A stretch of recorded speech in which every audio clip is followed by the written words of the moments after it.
আসসালামু আলাইকুম। গত ভিডিওতে আমি আপনাদেরকে বলেছিলাম যে বাসার নিচের মেলা থেকে আমি মাটির কি জিনিস কিনেছিলাম।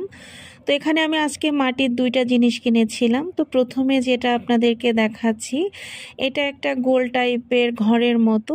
এটা আমি মেইনলি কিনেছি এর ভিতরে ক্যান্ডেল জ্বালানোর জন্য। ওনারা বলতেছিল যে এটার মধ্যে অনেক সময় পাখিতেও বাসা করে বেলকনিতে রেখে দিলে।